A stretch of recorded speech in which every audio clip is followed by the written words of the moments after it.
given a chained alien slave as a reward. He untied her shackles and called her his wife. The summons came just as a frost storm broke, timed too perfectly to be a coincidence. David Tren stood by the warped glass panel of his shelter, watching the last shards of ice melt against the polymer. He hadn't stepped outside in 2 days, not because of the cold. He'd endured worse, but because quiet gave him time to think, and thinking lately had become dangerous. Then the alert pinged. A sharp stereo tone. Audit findings confirmed. Immediate attendance required. Overseer Van Sector Corps. No details. No signature. But he felt it. The tension threading through every clip word. This wasn't a debrief. It was a message. And Davin, despite everything, still understood threats when they came dressed as invitations. He pulled on his coat, fingers stiff from disuse, and stepped into the cold. The colony was carved into bones of a hostile world, a terraforming attempt that had stalled decades ago. Officially, the planet was designated Rhesus 7. Unofficially, the colonists called it Gray Line for the endless slate-colored horizon that never changed, no matter the sun's position. Temperatures rarely rose above freezing, even during the so-called thaw seasons. The wind carried fine crystal dust that chewed through gear, skin, and patience.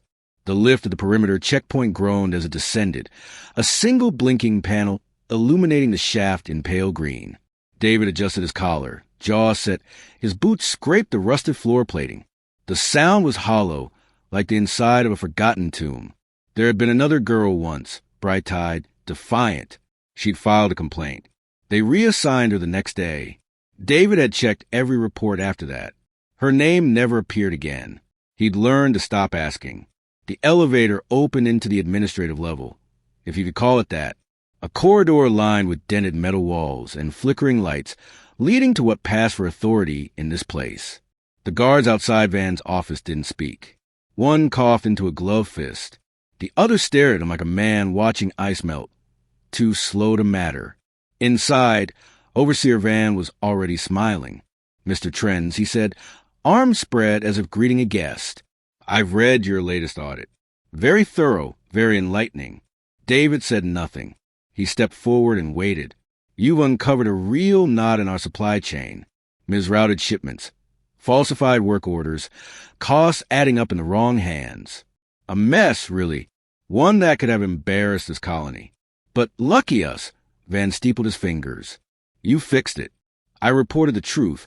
David replied quietly. Van leaned back, the synthetic leather of his chair groaning beneath him. "And for that you deserve a reward." The door behind Davin opened. 2 guards entered, leading someone between them. She looked like she'd been carved from a different story. Alien, yes, but not unfamiliar. Her skin was a deep, quiet green, the color of moss after rain. Long black hair hung in unkempt ropes down her back, tangled and uneven where it had been hacked short and allowed to regrow. She wore a thin shift that clung to her shoulders like frost. Her wrists were locked in binding cuffs, heavy, rust-pitted, designed more for display than security. Her eyes stayed low, but she wasn't broken. Still, stillness was a shield. "She's yours," Van said, gesturing with casual cruelty. "Clean, obedient, not yet tagged. So, you're free to register her however you prefer. Companionship is important for morale, especially out on the edge." David didn't speak. He couldn't. Something twisted in his gut. Something old and familiar. She felt their eyes more than the cold. Each glance was a scalpel, carving her down to what they wanted her to be. But behind her stillness, she counted. Steps, breaths, exits. She noted how the tall one, the one who hadn't spoken, kept his distance. How his eyes didn't roam. That mattered more than his words ever would. No! It escaped Davin before he could stop it. Van raised an eyebrow. "Excuse me? I don't need this. Return her to intake and flag your audit for review." Van's voice didn't rise. He didn't have to. We'd hate to discover an error in your calculations, trends, a fabricated discrepancy, falsified charges. That sort of thing tends to spread. David felt the chill behind the words. The message was clear. Accept the gift or accept the consequences. He looked at the woman again. She hadn't flinched, hadn't spoken. Her eyes were still on the floor, but he saw now that they were open, watching. He forced his voice steady. "I'll take her." "Excellent choice," Van said. Dismissed. The walk back to shelter took 15 minutes through dust-laced air and slush-veiled ground. The path curved between fungal fields and abandoned dig lines where machines sat like rusting beasts frozen in the act of decay. She followed him in silence, bare feet, leaving prints that disappeared within seconds. He didn't offer his coat. She wouldn't have taken it. That he was sure of. His shelter sat at the edge of the colony, a cramped prefab built before he arrived, repaired with his own hands, re-insulated 3 times. Inside it smelled of old metal and dried broth. 2 rooms, 1 heater, 1 narrow bed. Enough space for a quiet man with no need for comfort. He let her enter first, then closed the door behind them. There were no words. He moved to the back wall, pulled open a crate, and retrieved a small toolkit, approached her slowly.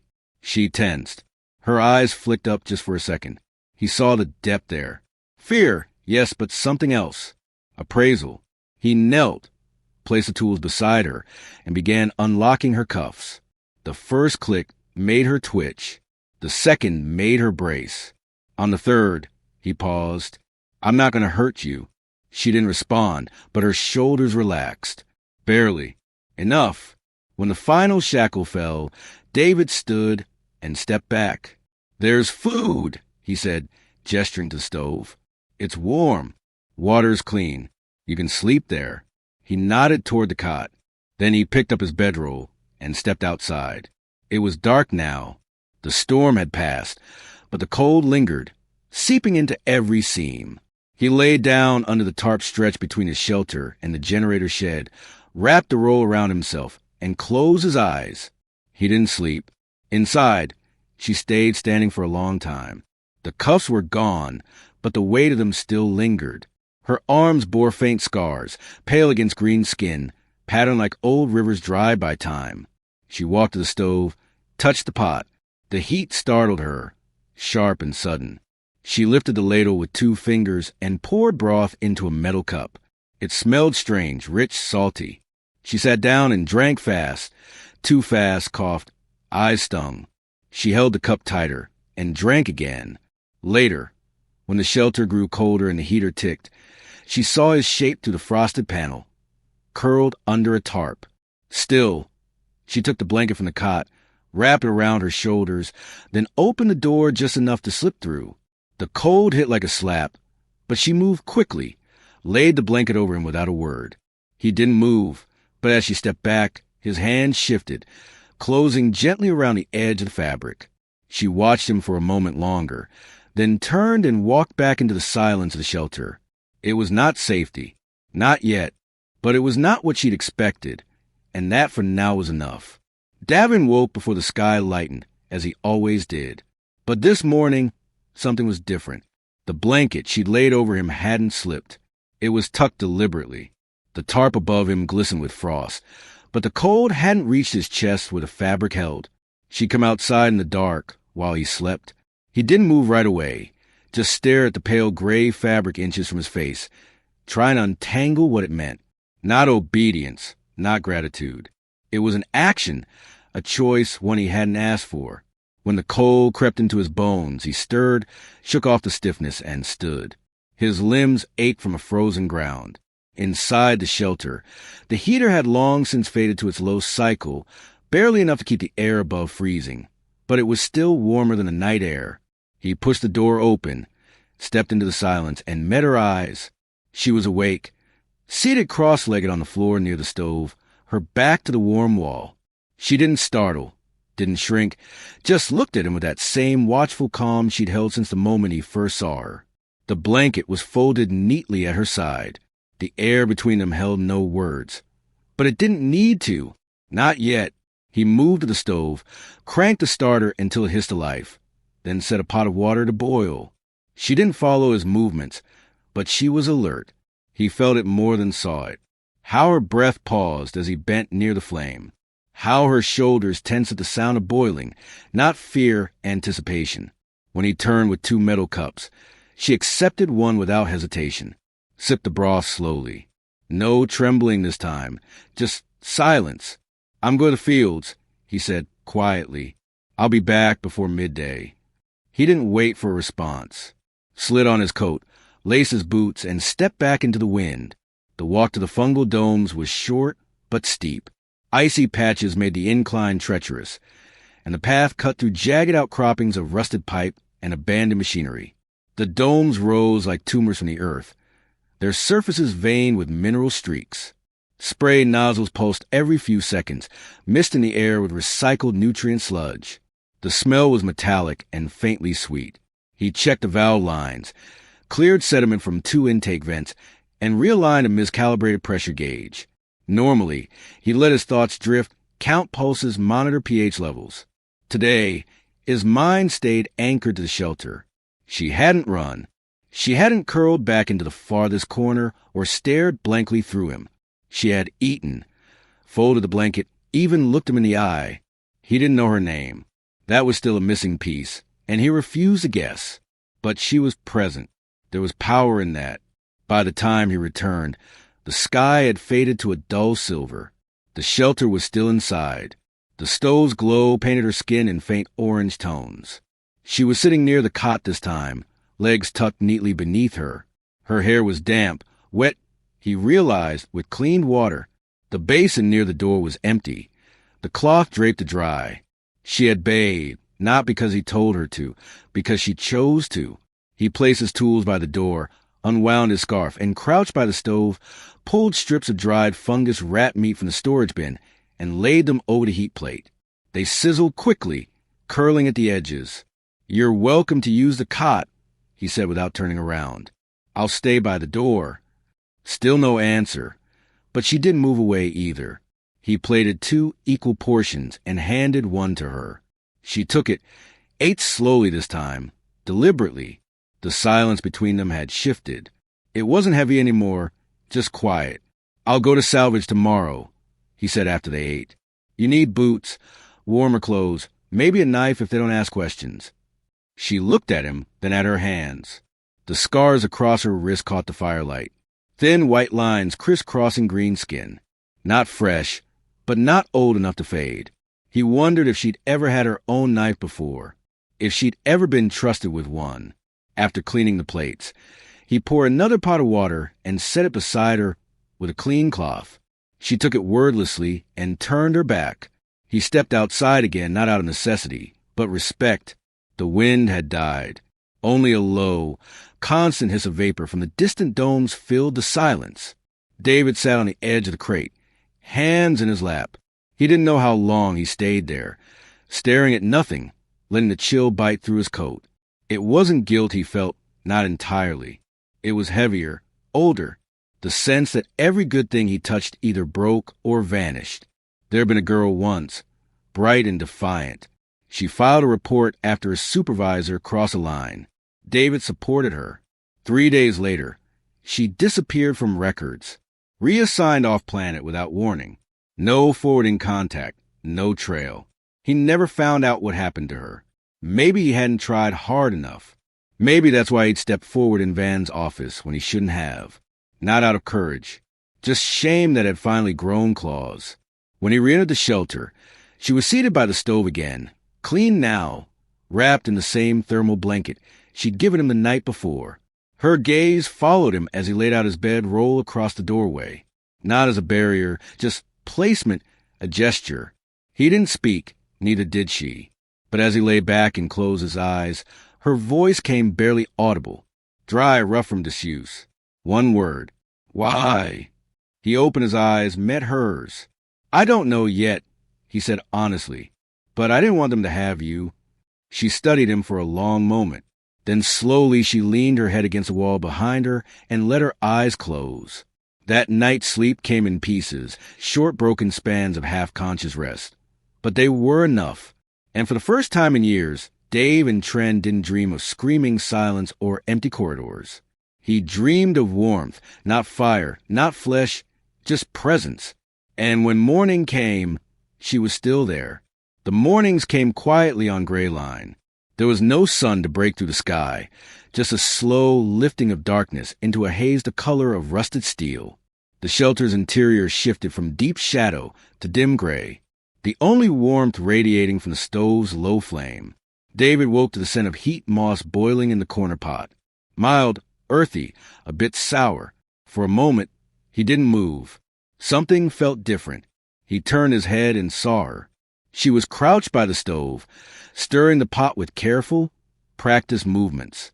Her long black hair, still slightly damp, framed her face in uneven strands. She wore the same thermal blanket draped over her shoulders, but it no longer looked like armor.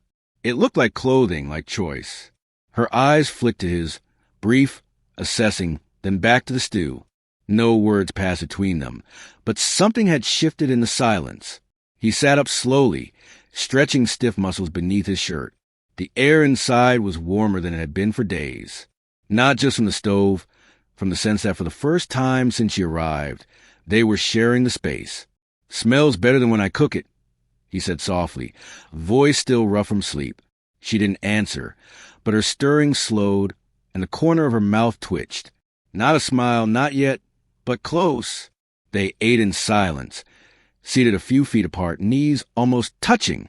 She didn't flinch when he handed her the bowl, didn't drop her gaze.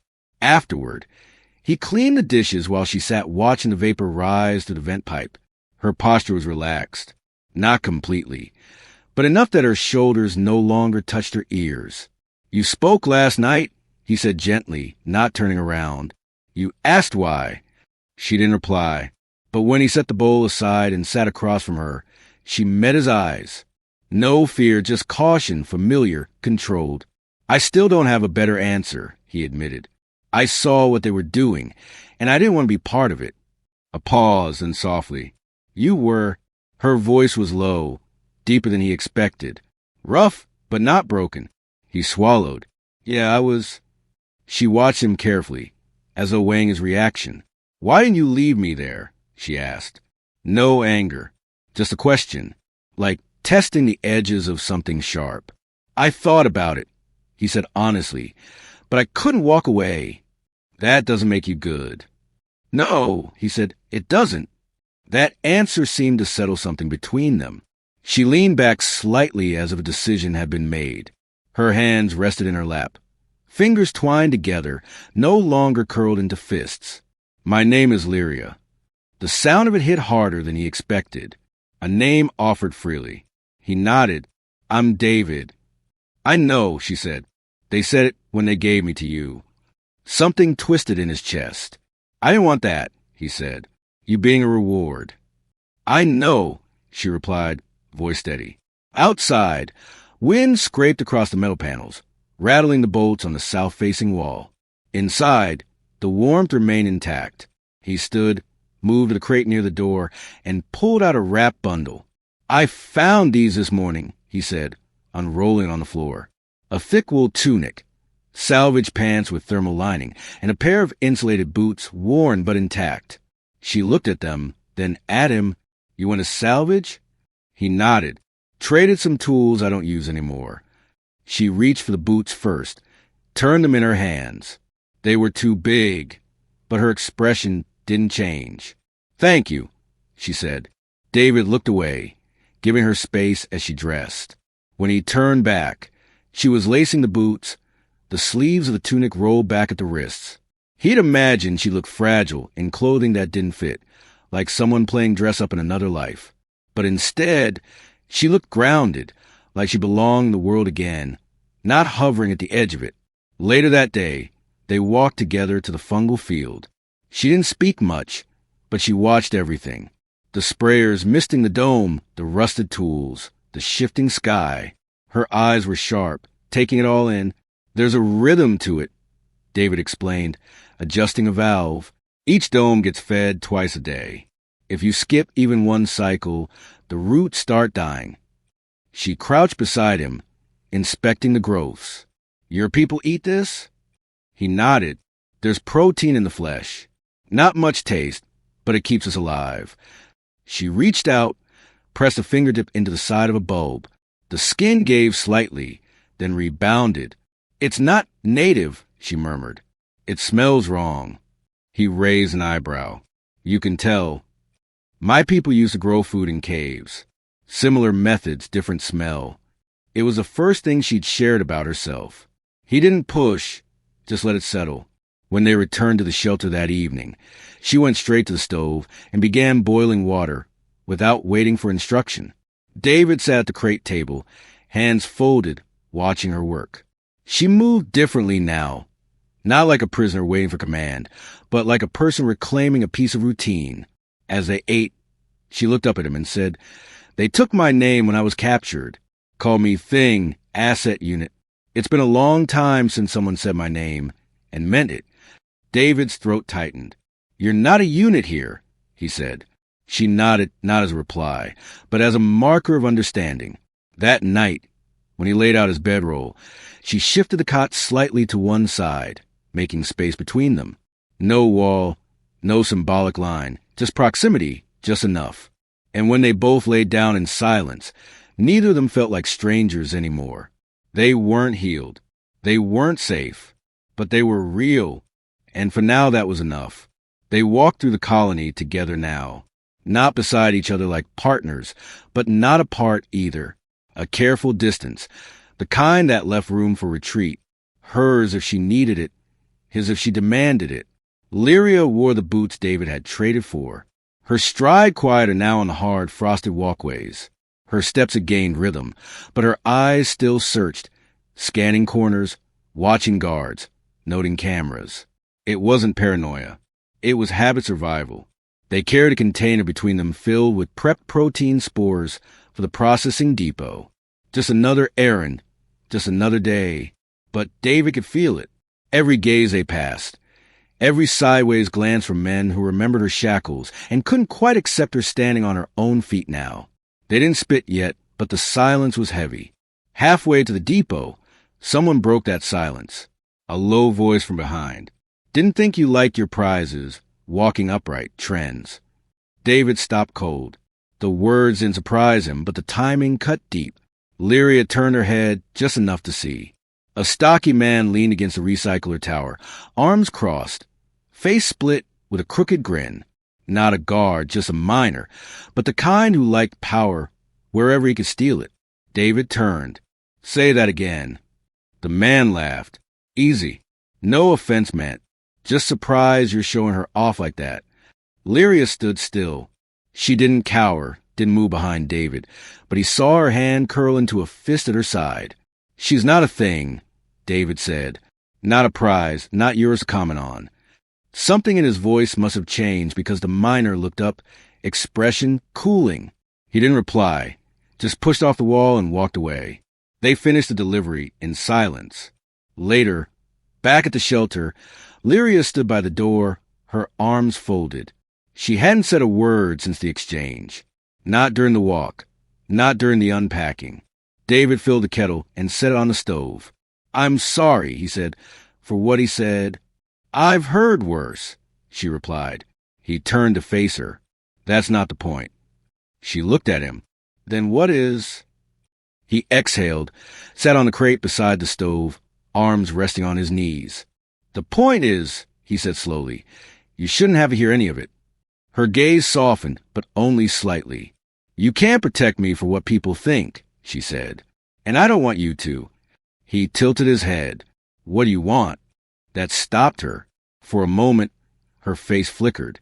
Hesitation, maybe fear, but it passed.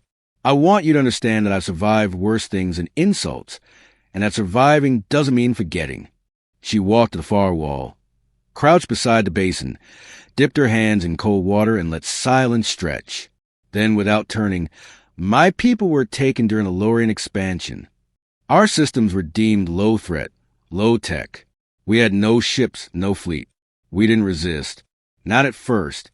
We thought if we gave them what they wanted, they'd leave us alone." Her hands moved slowly through the water, washing away dirt that wasn't there. "I was 16. They loaded my village into transports. I don't remember the name of the first station, just that it smelled like burned oil and piss. They assigned numbers, burned them into clothing. I had a sister," he said. "Before the collapse, she was part of a protest group on Mars. Pacifist. Thought she could shame the board into cutting ties with off-grid slave markets. They took her during a rally. She vanished. No records, no recovery. I filed complaints, pushed back, got blacklisted. They reassigned me here. She studied him, the silence between them stretching into something more than silence. It was understanding, recognition. Did you love her? She asked. She was the only person I didn't lie to, he said. And there it was, his truth. Lyria stepped to the cot, pulled the blanket around her shoulders, and sat down slowly. I don't want saving, she said, but I won't stop you if you want to stand with me. His reply came without hesitation. I'm already standing. That night, they didn't sleep far apart. Not touching, not yet, but close. Close enough that when the wind moaned across the fields and shook the walls, they both stayed warm. The first time she laughed, it was because of a fungus rat. David had spent half the morning elbow deep in slush, trying to pry a snap coolant valve from the base of a mist regulator when he spotted it. Small, fast, and ugly as sin. It had slipped past the perimeter fences and somehow wedged itself under the spray pipe, twitching its tail like it owned the place. He threw a wrench, missed. The creature darted left, then right, then bolted straight into his boot. He jerked back, tripped over a rock, and landed on his side in a shallow puddle of half-frozen runoff. When he came limping back into the shelter, soaked through one sleeve and muttering under his breath, Lyria looked up from where she was mending a pair of gloves. Her eyes met his, dropped to his mud-covered arm, then back again, and she laughed, short, breathy, unguarded, like a sound she hadn't meant to make. He froze. She caught herself too late, biting down on the smile, but her eyes were still lit, still alive in a way he'd never seen before. He blinked, then grinned. Glad I could be useful. You looked like you were wrestling it, she said, the corners of her mouth still twitching. I was. She handed him a dry cloth. You lost. They didn't speak much for the next hour, but something had shifted again, this time without words. The air between them was lighter. Not easy, but easier. David changed clothes, dried his boots by the stove, and sat across from her while she sewed. Her hands were deft, her focus steady. You've done that before, he said, watching the thread pull tight. My mother taught me, she replied. She used to mend everything, even when we didn't need it. What was she like? Lyria paused, needle hovering mid-stitch. She smelled like salt and clay, sang off-key and hated silence. David smiled gently. She'd hate it here then. She would have tried to plant something anyway. Said soil listens to patience. He didn't know what to say to that. So he didn't say anything at all. The next day, the cold snapped hard. The kind of cold that bit into metal and clung to skin like teeth. David ignored the sting. He always did. There were too many pipes to fix, too many cables exposed by frost heave. By mid-afternoon, his fingers had gone numb beneath his gloves, and the ice was setting into his shoulders. But he didn't stop.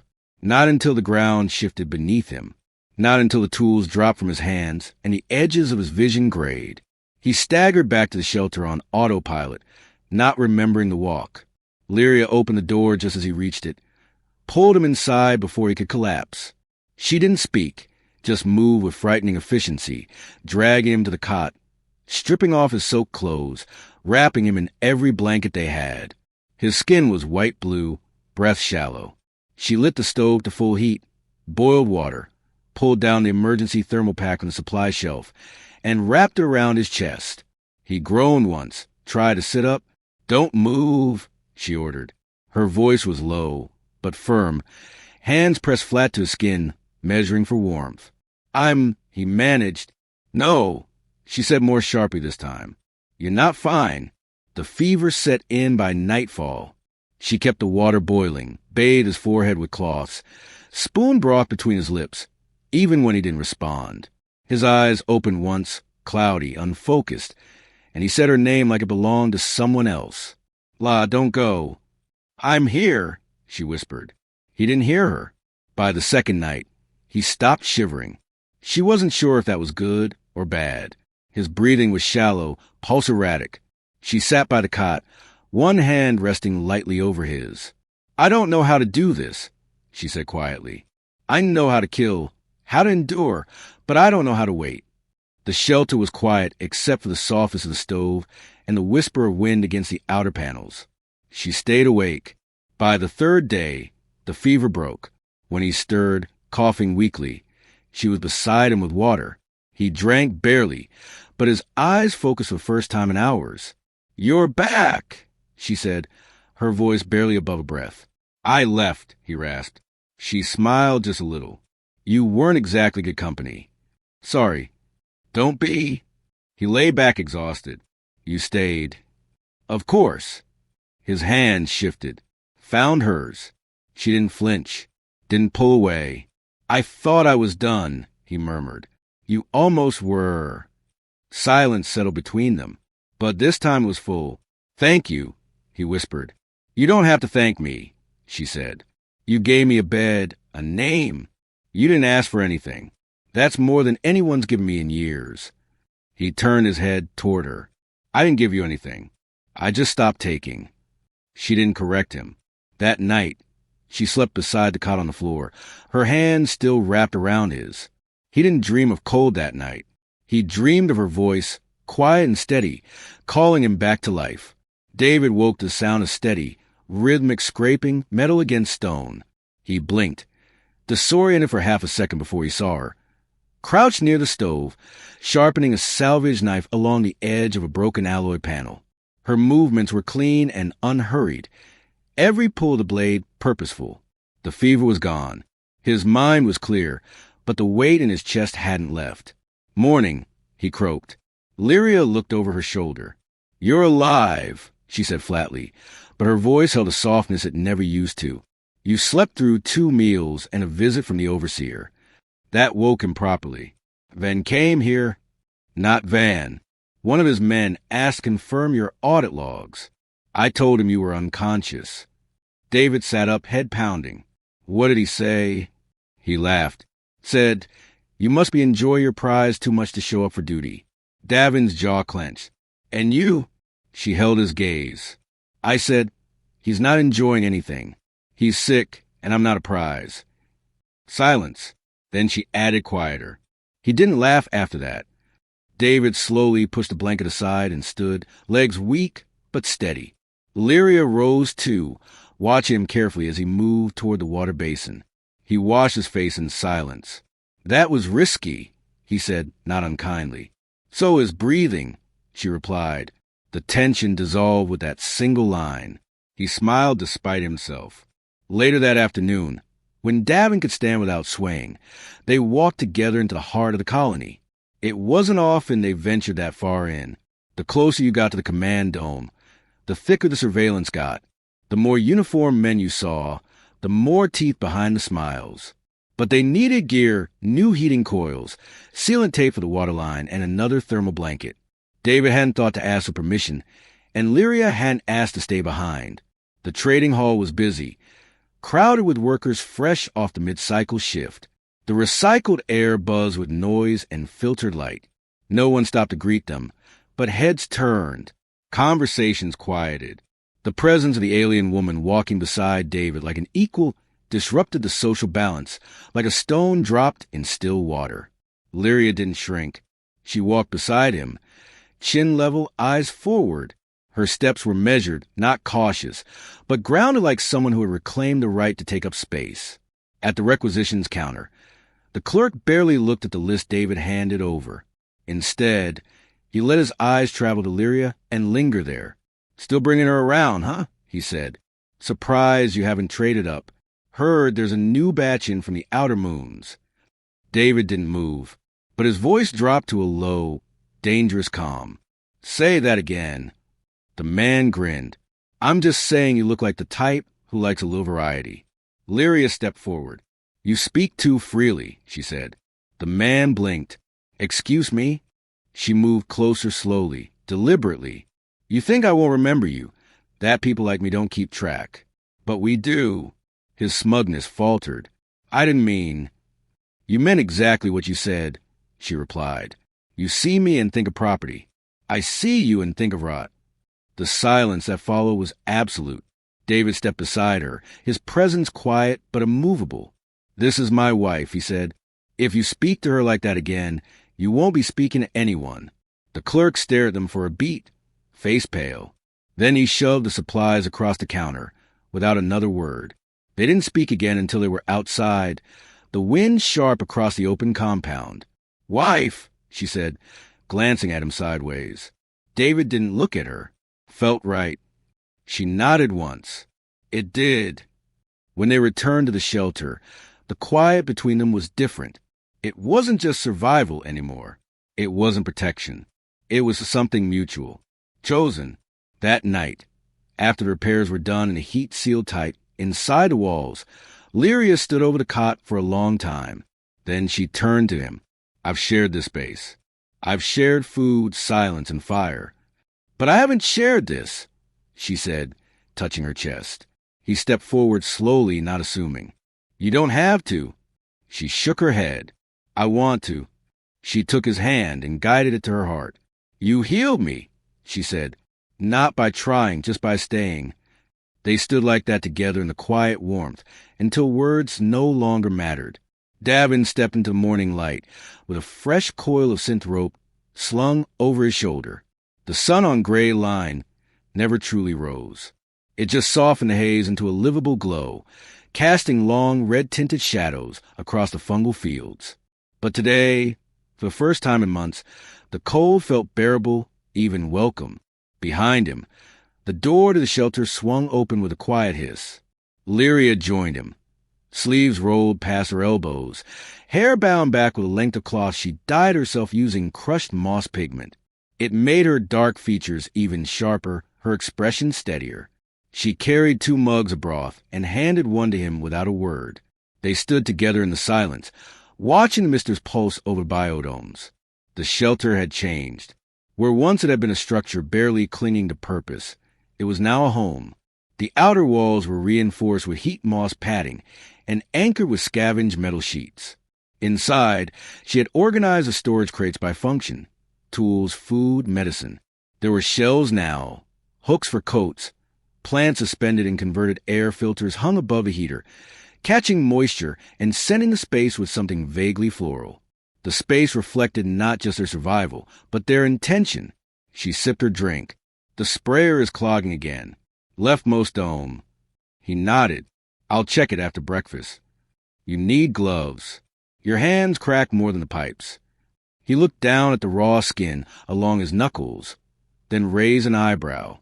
"Not everyone has perfect skin like yours." She tilted her head, mock serious. "Mine's thicker." They both smiled quietly. By mid-morning, they were working side by side beneath the canopy. She patched the regulator line while he cleared the sprayer head.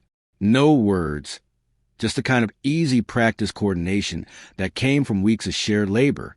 At noon, a supply drone passed overhead, low, loud, casting its shadow like a blade across the field. They both paused to watch it. Lyria shaded her eyes. "Haven't seen one that close in a while." "Probably scouting," David muttered, "checking if we're still alive. Maybe they're looking for reasons to take back what they gave." He looked at her. "They never gave you. They just lost you." She didn't respond at first, then softly. "That part of me is gone now. The one who thought I'd be forgotten forever." "You weren't." She reached over and placed a hand on his chest, palm flat over his heart. "You made sure of that." That evening, Davin returned to the shelter first and lit the stove. Lyria came in shortly after carrying a handful of winter root and the last of the filtered water. She pulled off her boots, dropped into a crouch beside the heater, and looked at him. "I've been thinking." "Dangerous," he said lightly. She ignored the tease. "You don't have to keep calling me your wife just to protect me." He set the ladle down. "I don't." "Then why do you?" He met her gaze across the warm silence. "Because I want to." Lyria's expression didn't change, but her breathing did just a little. Her shoulders eased. "You know, we're not like the others," she said. "I know. No ceremony, no contract, not even shared name. We don't need those things." "What do we need?" she asked, barely above a whisper. He stepped around the stove, knelt in front of her, and reached out, not to take, but to offer. "We need this." What we already have. Trust, fire, space to choose each other. Her hand found his again. I never thought I'd choose anyone again, she said, or be chosen. I never thought I'd matter to someone who saw everything. Her fingers tightened. Later that night, after the last embers in the stove faded to a steady glow, Lyria lay beside him, her head on his shoulder, her breath soft and even. You know, she murmured, when they brought me to you, I thought I'd been given to a man who wanted something. I did, he said. She stiffened slightly until he added, I wanted you to live. Silence again. Then slowly she smiled. Outside the wind howled, but inside the walls held. The warmth stayed. Morning came with a gentle red hue. Lyria stood by the door, watching the sky as it brightened in bands of rust and crimson. David joined her, wrapping a blanket around both their shoulders. She leaned into him, eyes fixed on the horizon. I used to believe I was nothing, a thing, a unit, a silence. And now, he asked. She turned to him. Now I believe I'm someone, because you didn't turn away. She touched his jaw. Because you saw me. He pulled her close, forehead resting against hers. My wife, he said, and for the first time, the word didn't feel like a shield. It felt like home. The day had been the warmest gray line it offered in months. The frost didn't bite that morning. The sky, usually a flat wash of rust and ash, stretched wide and open, painted in dusky lavender and soft reds that never fully gave way to blue. The fungal fields steamed gently under the midday light, their domes glistening with thawed mist. David and Lyria had worked quietly beside one another, hands moving in rhythm, harvesting roots, cleaning filters, reinforcing the boundary line with scrap mesh Davin had scavenged a week before. Lyria had laughed again, not at anything in particular, just at the way her fingers sank into soft earth, or how Davin tried to chase off a stubborn scavenger bird with a tool belt. Her laugh was different now. Freer, less like something escaping and more like something that had returned to her. By the time they closed the shelter door behind them that evening, the sky was dimming into its familiar twilight red. The heater hummed gently, and a faint smell of baked root and moss tea hung in the air. They didn't speak at first. Lyria pulled off her gloves and set them on the hook by the wall. Davin moved to the stove, stirred the pot, and tasted the broth out of habit. But she didn't join him at the table. She stood in the center of the shelter, still in her work clothes, worn thermal tunic. Sleeves pushed up to her elbows, hair half loose from where she'd tied it back that morning. Her eyes found him unwavering. He noticed a shift in her before she spoke, her stillness, the way her fingers curled at her sides, the breath she took as though she were stepping out onto new ground. I'm ready, she said softly. He turned to face her fully. For what? To stay, she said. Not just survive here, but to grow something with you. She stepped toward him slowly, deliberate in a way that made his heartbeat rise. You gave me back my voice. You never asked for my body. You never expected anything. She stopped a breath away from him. But tonight, I want to give it to you. Because I choose this. Because I choose you. He didn't reach for her at first. He let the words settle. Real, steady, heavier than anything he'd been given in years. You're sure? He asked. I've never been more sure. When he cupped her face in both hands, it wasn't a claim, but an honor. His touch was careful, like she was sacred, like she wasn't his, but someone who had chosen to let him close. She leaned into it.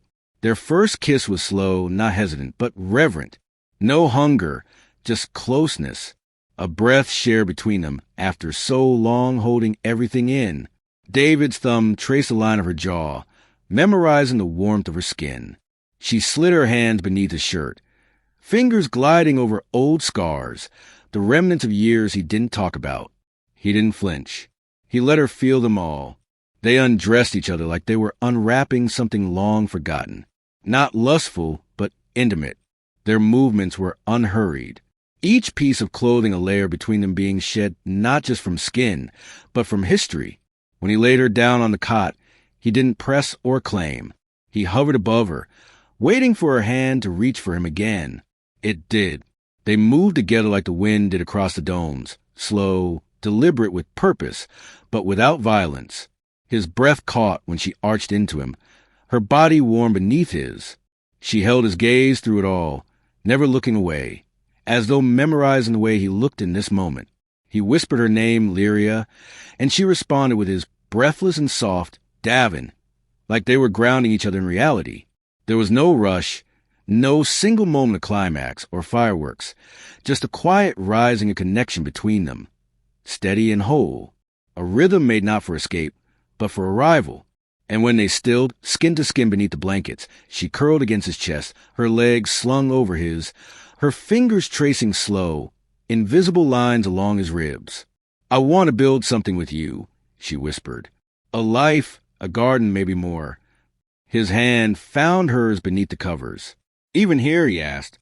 Especially here, she said. If something can grow in this place, it means it was real enough to survive anything. They lay like that for a long time, the silence no longer heavy, but full. Outside, the wind had died entirely. A rare thing, a good omen. Inside, two people lay tangled in warmth, choosing each other in a world that had tried to steal choice from them. And slowly, gently, without fanfare, something new began.